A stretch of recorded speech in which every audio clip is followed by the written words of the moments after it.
बीजापुर शहर में इनामदार मोटर्स अतियास multi brand electric vehicles showroom. एक ही छत के नीचे कई कंपनियों की अलग अलग इलेक्ट्रिक व्हीकल इनामदार मोटर्स अतियास multi brand electric vehicles showroom में उपलब्ध है। इनका पता है इनामदार मोटर्स अतियास multi brand electric vehicles, Mangoli road, Marathi विद्यालय के सामने, इनामदार कॉम्प्लेक्स, विजयपुर।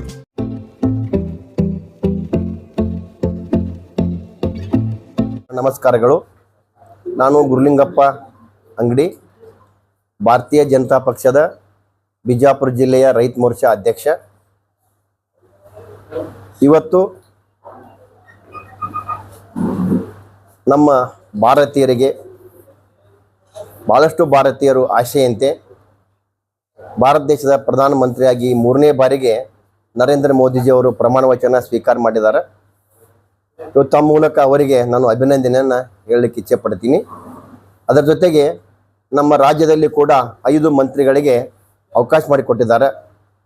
ಅದಕ್ಕೂ ನಾನು ಧನ್ಯವಾದವನ್ನು ಹೇಳುವ ಮೂಲಕ ವಿಶೇಷವಾಗಿ ನಾನು ಒಬ್ಬ ಬಿಜಾಪುರ ಜಿಲ್ಲೆಯ ರೈತ ಮೋರ್ಚಾ ಅಧ್ಯಕ್ಷನಾಗಿ 5 ಜನರಲ್ಲಿ ಒಬ್ಬರಿಗೆ ಕೃಷಿ ಮಂತ್ರಿ ಮಾಡ್ತಾ ಅಂತಕ್ಕಂಥ ನಂಬಿಕೆ ನನಗೆ ಬರ್ತಾ ಇದೆ.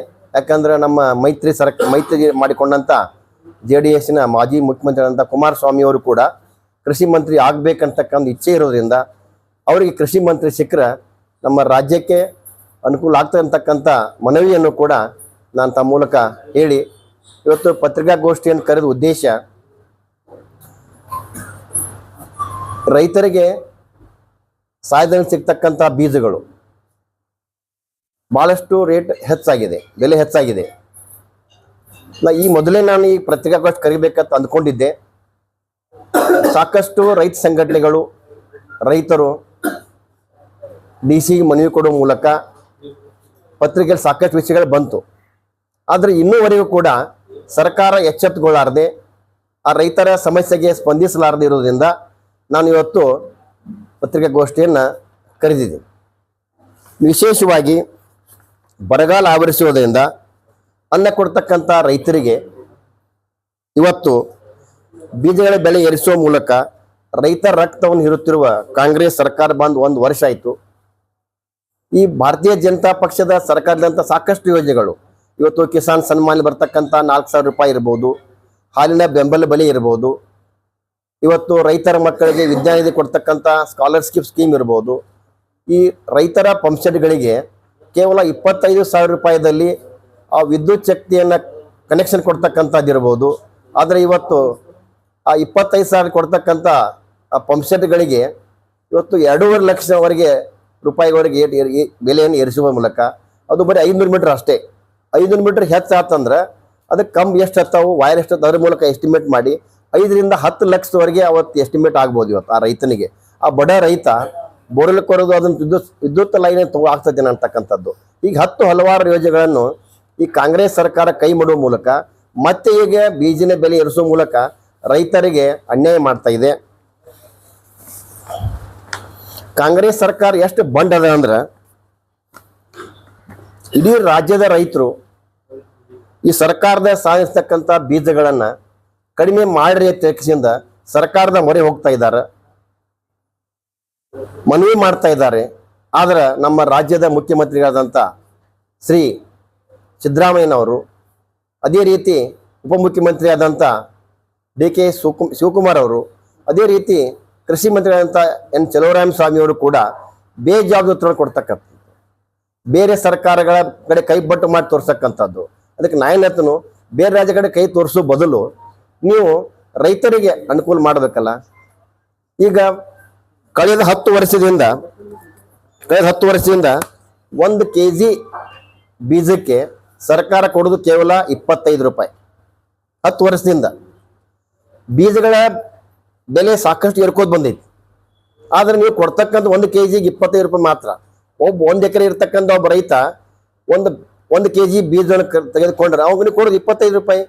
ಅದರ ರೇಟ್ ಬೆಲೆ ಸಾಕಷ್ಟು ಏರಿಕೆ ಆಗಿದೆ.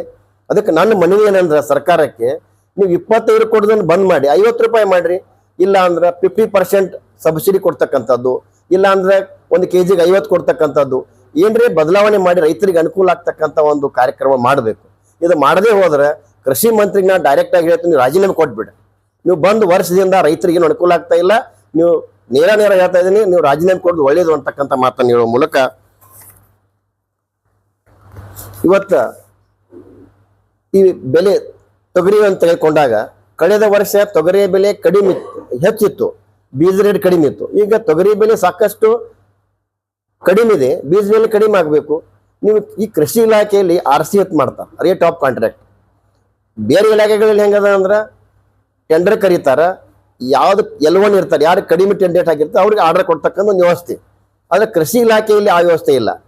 ಯಾವ ಕಂಪ್ನಿಯವ್ರು ಬಂದು ಕೂಡ ತಮ್ಮ ರೇಟ್ ಕೊಡ್ಬೋದು, ಆ ರೇಟ್ ಚಾರ್ಟ್ನಲ್ಲಿ ಅದು ಪ್ರಿಂಟ್ ಆಗಿಬಿಡ್ತೈತಿ. ಯಾರು ರೇಟ್ ಕಡಿಮೆ ಹಾಕಿರ್ತಾರೆ ಆ ರೇಟಿಗೆ ಎಲ್ಲರೂ ಕೊಡಬೇಕು. ಈ ವ್ಯವಸ್ಥೆ ಇರುವುದರಿಂದ ಈಗ ಏನಾಗ್ತದೆ ಅಂದ್ರೆ ಈ ಸಾಕಷ್ಟು ಕೇಂದ್ರ ಸರ್ಕಾರ ಯೋಜನೆಗಳಿದಾವೆ, NFSM ಇರ್ಬೋದು, ವಾಟರ್ ಸೈಡ್ ಇರ್ತಕ್ಕಂಥ OIL PUC ಪೈಪ್ಸ್ ಬರ್ತಾವೆ ಸ್ಕೀಮ್ನ್ಯಾಗ. ಆ PUC ಪೈಪ್ಗಳನ್ನು ಈಗೇನು ಮಾಡಕೈತಾರೆ ಅಂದ್ರೆ ಈ ಕಳೆದ ನೀವೆಲ್ಲ ರೈತ ಸಂಪರ್ಕ ಕೇಂದ್ರಗಳನ್ನ ವಿಚಾರ ಮಾಡಿದಾಗ ಒಳ್ಳೆಯ ಬ್ರ್ಯಾಂಡ್ ಕಂಪ್ನಿ ಪೈಪ್ ಇರೋದಿಲ್ಲ. ಕಳಪೆ ಮಟ್ಟದ ಪೈಪ್ಗಳಿಗೆ ಕೃಷಿ ಮಂತ್ರಿಯವರು ಎಲ್ಲ ಜೇರಿಗಳ ಮೂಲಕ ಇಂಡೆಂಟ್ ಕೊಡಿಸಿ ಕಳಪೆ ಮಟ್ಟದ ಪೈಪ್ಗಳನ್ನ ಸಪ್ಲೈ ಮಾಡಿ ರೈತರಿಗೆ ಅನ್ಯಾಯ ಮಾಡಕೈತಾರೆ. ಇದು ಹೋಗ್ಬೇಕು. ಒಳ್ಳೆ ಕಂಪನಿ ಗುಣಮಟ್ಟದ ಫೆನೋಲೆಕ್ಸ್ ಇರ್ಬೋದು, ಜೈನ್ ಇರ್ಬೋದು, ಅದು ಕೊಡ್ತಕ್ಕಂಥದ್ದು ಇರಬೇಕು. ಇದು ಕೂಡ ಏನು ಟೆಂಡರ್ ಪ್ರಕ್ರಿಯೆ ಅದ, ಇದು ಕೂಡ ಭಾಳ ಅವೈಜ್ಞಾನಿಕ ಅದ. ಯಾಕಂದ್ರೆ ಈಗ ನಾವು ಅರ್ಬಿ ಹಾಕೋತೀವಿ ಮೈ ಮೇಲೆ, ಇದು ಕಾಟನ್ ಅರ್ಬಿ ತಗೋರಿ 200 ರೂಪಾಯಿ ಮೀಟರ್ ಇರ್ತೈತಿ. ಅದೇ ನೀವು ಲೆನೆನ್ ತಗೋರಿ 1000 ರೂಪಾಯಿ ಮೀಟರ್ ಇರ್ತೈತಿ. ಈ ರೈತರಿಗೆ ಸಪ್ಲೈ ಮಾಡ್ತಕ್ಕಂಥ ಕಂಪ್ನಿಗಳು ಕೂಡ ಹೆಂಗದಾವ ಅಂದ್ರೆ ಕಡಿಮೆ ಕ್ವಾಲಿಟಿ ಅದಾವ, ಹೈ ಕ್ವಾಲಿಟಿ ಅದಾವ.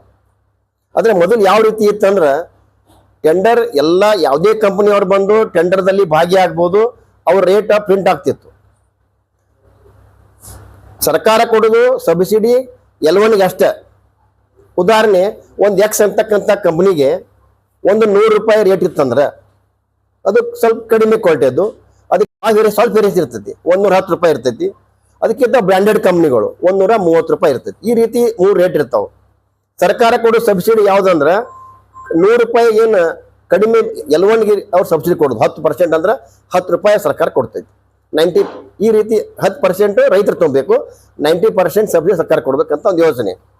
ಈಗ ಅವು L1 ತಗೊಂಡ ರೈತ ಅಂದ್ರೆ 10 ರೂಪಾಯಿ ಕಟ್ಟೋದು, ಅಥವಾ ಎರಡನೇ ಸ್ವಲ್ಪ ಅದಕ್ಕೆ ಹಾಯಿ ತಗೊಂಡಂದ್ರೆ ಅದು ಅವ್ರು ಕೊಡೋ ಸಬ್ಸಿಡಿ 90 ರೂಪಾಯಿ, 20 ರೂಪಾಯಿ ಕೊಡ್ತಕ್ಕಂಥ ಎರಡನೇ ಕಂಪ್ನಿ 20 ಕೊಡಬೇಕು, ಮೂರನೇ ಹೈಯೆಸ್ಟ್ ಬ್ರ್ಯಾಂಡ್ ಕಂಪ್ನಿ ತಗೊಂಡ್ರೆ 30 ಕೊಡ್ತಕ್ಕಂಥದ್ದು. ಈ ವ್ಯವಸ್ಥೆಯನ್ನು ತೆಗೆದುಬಿಟ್ಟಾರೆ. ಈ L1 ಏನು ರೇಟ್ ಅದೇ ರೇಟ್ ಕೊಡ್ಬೇಕಂತ ಆ ಟೆಂಡರ್ ಇದೆ. ರೆಮಾಂಡಿಸ್ ಕಂಪ್ನಿ ಅವ ಅಥವಾ ಲಿನೆನ್ ಕಂಪ್ನಿ ಅವ ಆ ಕಾಟನ್ ರೇಟಿಗೆ ಶರ್ಟ್ ಪೀಸ್ ಕೊಡು, ಪ್ಯಾಂಟ್ ಪೀಸ್ ಕೊಡು ಕೊಡಕ್ಕೆ ಸಾಧ್ಯ ಅದನ್ನು. ಇದು ರೇಟ್ ರೈತರಿಗೆ ಬೇಡ ಅಂತ ಕಂಪ್ನಿ ತಗೋತಾರೆ, ಆ ಅವಕಾಶ ತಪ್ಪಿಸ್ಬಿಟ್ಟಾರೆ ಇವತ್ತು. ಅದು ಕೂಡ ಇವತ್ತು ಬದಲಾವಣೆ ಆಗಬೇಕು.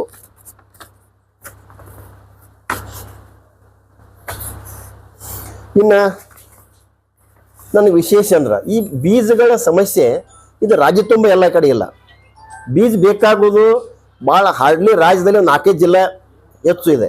ವಿಶೇಷವಾಗಿ ಮೊದಲು ಗುಲ್ಬರ್ಗ, ಸೆಕೆಂಡ್ ಬಿಟ್ಟರೆ ಬಿಜಾಪುರನೇ. ಅದಕ್ಕೆ ನಮ್ಮ ಬಿಜಾಪುರದ ಉಸ್ತುವಾರಿ ಮಂತ್ರಿ ಆದಂಥ ಶ್ರೀ MB ಪಾಟೀಲ್ರಿಗೆ ನಾನು ಮನವಿ ಮಾಡ್ತೀನಿ. ಯಾಕಂದರೆ ಬೀಜ ರಿಕ್ವೈರ್ಮೆಂಟ್ ಬಿಜಾಪುರ ಜಿಲ್ಲೆಗೆ ಭಾಳ ಇರೋದ್ರಿಂದ ತಾವು ಸರ್ಕಾರದ ಮಟ್ಟದಲ್ಲಿ ಇದನ್ನು ಚರ್ಚೆ ಮಾಡಿ ಇದಕ್ಕೆ ಉತ್ತರ ಸಿಗ್ಬೇಕು ರೈತರಿಗೆ. ಪತ್ರಿಕಾಗೋಷ್ಠಿ ಕರೆಯುವ ಉದ್ದೇಶ ಏನದ ಅಂದ್ರೆ ಅದು ವಿಷಯಗಳ ಪತ್ರಿಕೆಗೆ ಮಾತ್ರ ಸೀಮಿತ ಆಗಬಾರ್ದು. ಯಾವ ಸರ್ಕಾರ ಈ ಮಾಧ್ಯಮ ವಿಷಯಗಳನ್ನು ಗಂಭೀರವಾಗಿ ಪರಿಗಣಿಸಿ ಅದಕ್ಕೆ ಸಮಸ್ಯೆಗೆ ಸ್ಪಂದಿಸಿದ್ರೆ ಅದು ನಿಜವಾದ ಸರ್ಕಾರ, ಅದು ರೈತ ಪರ ಸರ್ಕಾರ, ಅದು ಸಾಮಾನ್ಯ ಜನರ ಪರ ಸರ್ಕಾರ. ಆದರೆ ಮಾಧ್ಯಮದಲ್ಲಿ ಬರ್ತಕ್ಕಂಥ ವಿಷಯಗಳನ್ನು ಅದು ಪತ್ರಿಕೆಗೆ ಸೀಮಿತ ಮಾಡಿ ನೀವು ಸರಿಯಾಗಿ ಉತ್ತರ ಕೊಡದೆ ಹೋದ್ರೆ ಸರ್ಕಾರ ಸತ್ತು ಇದ್ದಂಗೆ. ಅದು ಇಂಥ ಸರ್ಕಾರ ನಮ್ಗೆ ಬೇಕಾಗಿಲ್ಲ. ಇವತ್ತು ಬೀಜದ ಬಗ್ಗೆ ಇಡೀ ರಾಜ್ಯದ ರೈತರು ಬೇಡ್ಕೊಂಡ್ರು, ತಮಗೆ ಮಂತ್ರಿಗಳಿಗೆ ಮುಖ್ಯಮಂತ್ರಿಗಳಿಗೆ ಬೇಡ್ಕೊಂಡ್ರು ರೇಟ್ ಕಡಿಮೆ ಮಾಡಿರಿ ಅಂತ. ಪತ್ರಿಕೆ ನೋಡಿದ್ರೆ ದಿಲ್ಲಿ ತಲೆ ವಿಷಯ ಇರ್ತೈತಿ. ಆದ್ರೆ ಇಲ್ಲಿವರೆಗೂ ಮುಖ್ಯಮಂತ್ರಿಗಳು ಉತ್ತರ ಕೊಡ್ತಾರೆ ಮಹಾರಾಷ್ಟ್ರದಲ್ಲಿ ಬೀಜದ ದರ ಹೆಚ್ಚಿದೆ ಅಂತ. ಹಾಗಾದ್ರೆ ನೀವು ಈ ವಿಷಯವನ್ನು ಮಹಾರಾಷ್ಟ್ರ ಕಡೆ ಕೈ ಮಾಡಿ ತೋರಿಸೋದಾದ್ರೆ ಅಲ್ಲಿ ಮದ್ಯದ ಬೆಲೆ ಭಾಳ ಕಡಿಮೆ ಅದ. ಕಡ ಬಡ್ರು ಕೊಡ್ತಕ್ಕಂಥ ಏನು ಡ್ರಿಂಕ್ಸ್ ಅದಾವ ಇವತ್ತ, ಅವು ಉದಾಹರಣೆ ಒಂದು ಎಕ್ಸಾಂಪಲ್ ನೀವು 1-2 ಕಂಪ್ನಿ ತಗೊಂಡ್ರೆ OT ಮತ್ತು BPH ಹೆಚ್ಚು ಕುಡಿತಾರೆ. ಇವು ಸಾಮಾನ್ಯ ಕುಡಿತಕ್ಕಂಥದ್ದು. ಇವತ್ತು ಅದು 120 ನಮ್ಮ ಸರ್ಕಾರ ಇದ್ದಾಗ ಅದನ್ನು 180 ಮಾಡಿರಿ.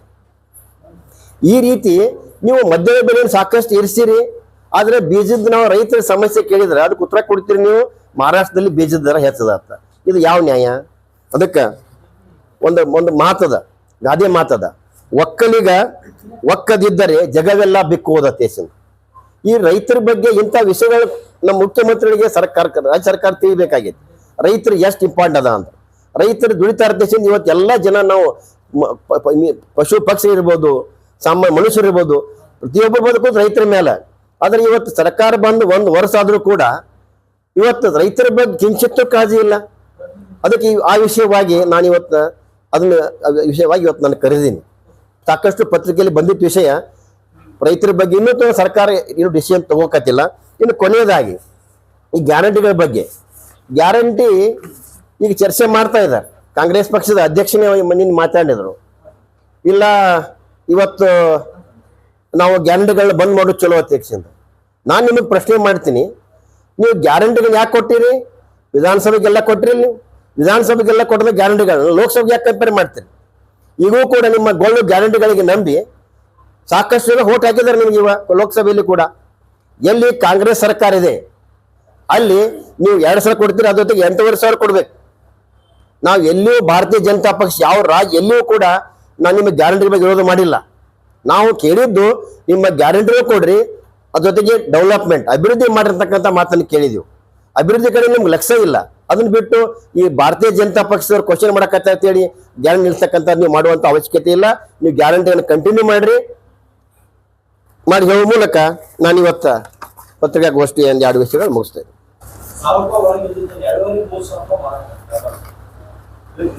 ಸರ್ ಅದ ಏನಿಲ್ಲ ಸರ್, ಈ ಪ್ರೈವೇಟ್ನಾಗಂತರೂ ಇವು ಸಂಬಂಧಪಟ್ಟ ಒಳ್ಳೆ ಕಂಪನಿ ಬೀಜಗಳನ್ನ ಏನ್ ಮಾಡಕತ್ತಾರ ಅಂದ್ರ ಅವು ಶಾರ್ಟೇಜ್ ತೋರಿಸ್ತಾರ. ನೀವು ಯಾವ ಅಂಗಡಿಗೆ ಹೋಗಿ ಕೇಳ್ರಿ ಇಲ್ಲ ಹೇಳ್ತಾರ. ಆದ್ರೆ ಅದು ಹೆಚ್ಚಿನ ರೇಟ್ನಲ್ಲಿ ಬ್ಲಾಕ್ ರೇಟ್ನಲ್ಲಿ ಮಾರ್ತಾ ಇದೆ. ಇದು ಅಧಿಕೃತವಾಗಿ ಸಿಗೋದಿಲ್ಲ, ಅಧಿಕೃತವಾಗಿ ಸಿಗದಾರ ನಡೀತಾ ಇದೆ ಇದು. ಅದಕ್ಕೆ ಇದ್ರ ಬಗ್ಗೆ ಅಧಿಕಾರಿಗಳು ಏನು ಕೃಷಿ ಅಧಿಕಾರಿಗಳು ಸ್ವಲ್ಪ ಜಾಗೃತಿ ವಹಿಸಿ ಅಂತವುಗಳನ್ನ ಹುಡುಕಿ ಅದಕ್ಕೆ ಆಕ್ಷನ್ ತಗೋಬೇಕು.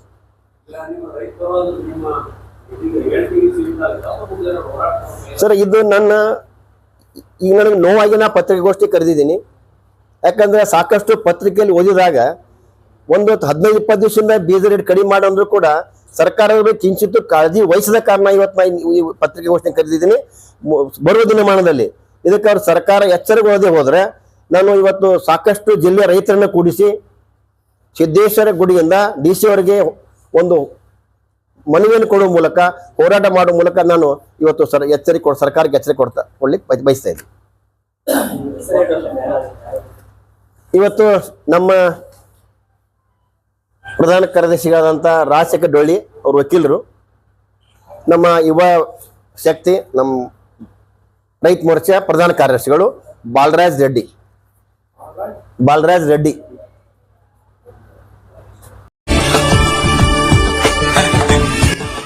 फातिमा इंटरनेशनल स्कूल, जहां आपके बच्चों के ख्वाबों की उड़ान को पंख मिलेंगे, तो देर किस बात की? Admissions are open.